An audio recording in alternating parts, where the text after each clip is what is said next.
جن کو اللہ کے علاوہ پکارتے ہیں، والذین یدعون من دون اللہ، کہ جن کی اللہ کے علاوہ عبادت کرتے ہیں، انہوں نے کچھ بھی نہیں بنایا، لا یخلقون شیئا وهم یخلقون، انہوں نے کچھ بھی نہیں بنایا، لا یخلقون وهم یخلقون، بلکہ یہ تو خود پیدا کیے گئے، ان کی تو تخلیق خود کی گئی۔ تو بھائیو یہاں پہ یہ قاعدہ اور کلیہ سمجھ لیں، جو پیدا ہو وہ رب نہیں ہوا کرتا، جو پیدا ہو وہ رب نہیں ہوا کرتا، جس کی اولاد ہو وہ رب نہیں ہوا کرتا، جس کو مشکل آئے وہ مشکل کشا نہیں ہوتا، مشکل کشا وہ ہوتا ہے کہ جس کو کوئی مشکل نہ آئے۔ رب وہ ہوتا ہے کہ جو نہ کسی سے پیدا ہو، نہ اس کو کسی نے پیدا کیا ہو، نہ اس کا کوئی اولاد ہو، نہ اس کی کوئی بیوی ہو۔ اب اس پیرامیٹر کے اوپر پہچان لیں اپنے رب کو اور دیکھ لیں ان سب باطل الہوں کو کہ جن کا مشرکین مکہ بھی اقرار کرتے تھے، جن کا عیسائی اور یہودی بھی جن کے بارے میں کہتے تھے۔ عیسائیوں نے عیسیٰ علیہ السلام کو اللہ کا بیٹا بنا دیا، مریم علیہ السلام کو اللہ کی بیوی بنا دیا، اور یہودیوں نے عزیر علیہ السلام کو اللہ کا بیٹا بنا دیا۔ اللہ نے دونوں کے بارے میں کہا کہ دونوں جہنمی ہیں۔ لیکن مسلمانوں نے کیا کیا؟ ہم نے تو کسی کو اللہ کا بیٹا نہیں بنایا، لیکن ہم نے بہت بڑا ایک اور کام کیا، ہم نے بیٹا تو نہیں بنایا لیکن اللہ کے حصے میں سے علیحدہ ہوا ایک حصہ بنا لیا۔ وہ کیسے؟ شعر سنا ہے کبھی؟ جو عرش پر مستوی تھا خدا ہو کر، اتر پڑا مدینے میں مصطفیٰ ہو کر۔ اب یہ شعر جو ہے، شعر کے بارے میں حدیث آتی ہے، یہ بہتر ہے کہ اس انسان کا پیٹ پیپ سے بھر جائے کہ اس کے پیٹ میں کوئی شعر جائے۔ اس لیے کہ جب شعر کہے جاتے ہیں تو کئی دفعہ شعر ایسے بھی کہہ دیے جاتے ہیں کہ کہنے والے کو یہ سمجھ نہیں ہوتی کہ میں نے کیا کہا۔ اب اس شعر کا مفہوم یہ ہے کہ جو عرش پر مستوی تھا یعنی اللہ، وہی نبی صلی اللہ علیہ وسلم کی شکل میں مدینے میں مصطفیٰ بن کر آ گئے، معاذ اللہ۔ یہ کون سا عقیدہ ہے؟ یہ ہمارے مسلمانوں کا عقیدہ ہے۔ اور اگر یہ عقیدہ ہے اور ہم اپنے آپ کو مواحد مسلمان کہتے ہیں تو بڑے شرم کی بات ہے۔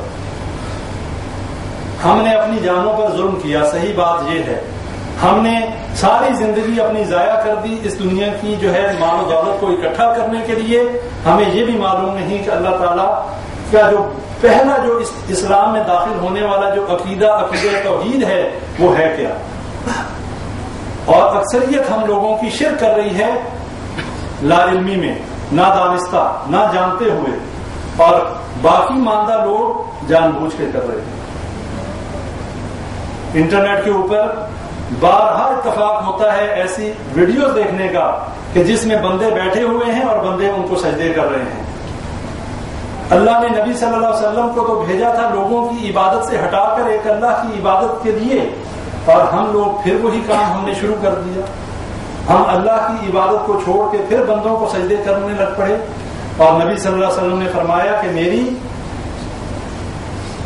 اس دنیا میں قیامت اس وقت تک قائم نہیں ہوگی جب تک میری امت اسی طریقے سے شرک نہ شروع کر دے کہ جیسے یہود و نصارہ اور مشرکین مکہ شرک کرتے تھے۔ جب تک میری امت کے لوگ اس طریقے سے شرک نہیں کریں گے اس وقت تک قیامت قائم نہیں ہوگی۔ اب دیکھ لیں اپنے ارد گرد اہل بصیرت لوگ ہیں، آپ کو نظر بھی آ رہا ہے، دیکھ بھی رہے ہیں۔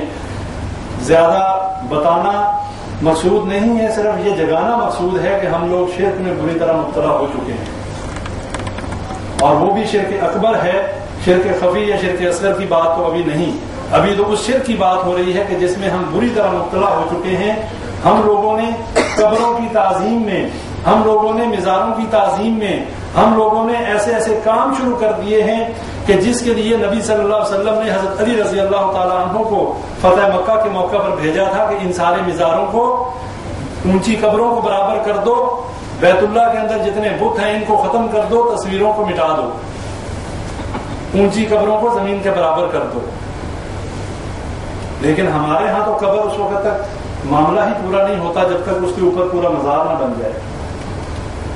اور نبی صلی اللہ علیہ وسلم کی حدیث ہے کہ قبروں کی زیارت کیا کرو، قبرستان کی کیوں؟ دو کام، صرف دو کام، تیسرا نہیں. ایک کام تو یہ کہ تمہیں اپنی موت یاد آئے، تمہیں یہ یاد آئے کہ تم نے بھی مرنا ہے اور کل تمہارے ساتھ کیا ہوگا. جب تم اللہ کے پاس جاؤ گے، جب فرشتے جو ہیں تمہاری روح قبض کر کے قبر میں لے کے جائیں گے، تو اس وقت سوال ہوگا من ربک، تمہارا رب کون تھا؟ ما دینک، تمہارا دین کیا تھا؟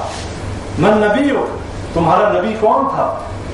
اب جس نے ساری زندگی اللہ کے ساتھ شرک کیا کبھی نہیں کہہ سکتا ربی اللہ، کبھی نہیں کہہ سکتا. اس لیے کہ ربی اللہ وہی کہے گا جس نے اللہ ہی کو اپنا رب مانا، اللہ کے ساتھ نہ تو اللہ کی عبادات میں کسی کو شریک کیا، نہ اللہ کی صفات میں کسی کو شریک کیا، اور نہ ہی اللہ کی ذات میں کسی کو شریک کیا. اور جس نے شرک نہیں کیا ہوگا وہ تو آرام سے کہے گا ربی اللہ. لوگ کہتے تھے علی حجویری مشکل کشا ہے، لوگ کہتے تھے بری امام بری کرنے والا ہے، لوگ کہتے تھے لاہور کا علی حجویری داتا ہے. داتا کا مطلب کیا ہے؟ دینے والا. ہمیں کون دیتا ہے؟ پھر ہمارا داتا کون ہے؟ جب ہمارا داتا اللہ ہے تو بندوں میں سے کوئی داتا ہو سکتا ہے؟ اگر کوئی بندوں میں سے داتا ہو سکتا تو پھر ہر بندہ جو فوت ہوتا ہے اس کو غسل ہم دیتے ہیں، اس کو کفن ہم دیتے ہیں، اس کو اٹھا کر قبرستان میں ہم لے کے جاتے ہیں، قبر میں دفناتے ہم ہیں، اور اس کے بعد جیسے ہی دفن کر کے واپس آتے ہیں وہی مشکل کشا بن جاتا ہے. اور جو مر جائے وہ مشکل کشا نہیں ہوتا، جسے موت آ جائے وہ مشکل کشا نہیں ہوتا. اللہ حی لا یموت ہے، اللہ کے لیے موت نہیں ہے، اللہ کو اونگ بھی نہیں آتی. اور ہمارے مشکل کشا کیسے ہیں؟ جو مر جاتے ہیں اور اس کے بعد ہمیں ان کو دفنانا پڑتا ہے. اور یہ بات ذہنوں میں رکھ لیں کہ جتنے نیک لوگ اس دنیا سے گئے انہوں نے کسی کو یہ نہیں کہا کہ ہمارے بعد ہماری قبروں کو سجدہ گاہ بنا دینا. اور جو لوگ یہ کام جہالت کی وجہ سے کر رہے ہیں، جو لوگ جان بوجھ کر کر رہے ہیں، ان سے اس چیز کا مواخذہ ہوگا. اور قیامت کے دن اللہ کو کوئی بندہ یہ نہیں کہہ سکے گا اے اللہ میں تو جانتا نہیں تھا، میری تو نسلوں میں سارا یہی کام کرتے تھے، میرے آبا و اجداد میرے باپ دادا یہی کرتے تھے، اس لیے میں کرتا رہا، مجھے عذاب کیوں دیتا ہے؟ کوئی کہے گا، اگر اللہ سے کہے گا، اللہ کہے گا عالم ارواح میں نے تم سے کیا وعدہ لیا تھا؟ چلو تمہارے باپ دادا تو یہی کام کرتے رہے، لیکن عالم ارواح میں نے جب روحوں کو اکٹھا کر کے حضرت آدم علیہ السلام کے سامنے ان کو شکلیں عطا کر کے میں نے ان سے یہ وعدہ لیا تھا الست بربکم، کیا میں تمہارا رب نہیں ہوں؟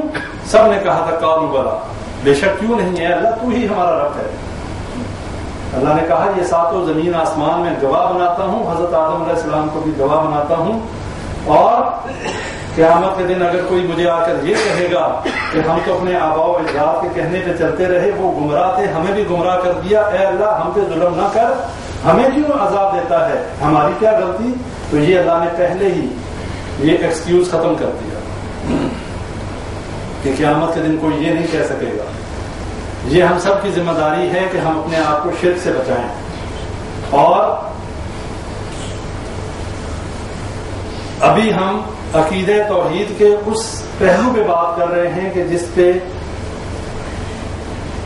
جس کی سمجھ لینے کے بعد ہمارے اوپر بہت ساری ذمہ داریاں عائد ہوتی ہیں، یعنی کہ نماز، روزہ، حج، زکوٰۃ، یہ تمام عبادات، یہ اس کے بعد ان کا معاملہ آتا ہے اور وہ بہت ضروری ہے. لیکن بدقسمتی کہیں کہ ابھی ہم اس معاملے سے ہی نہیں نکل پائے کہ ہماری عبادات قبول ہوں اللہ کے دربار میں. جس قبولیت کے لیے جو شرط ہے وہ یہ عقیدہ توحید ہے.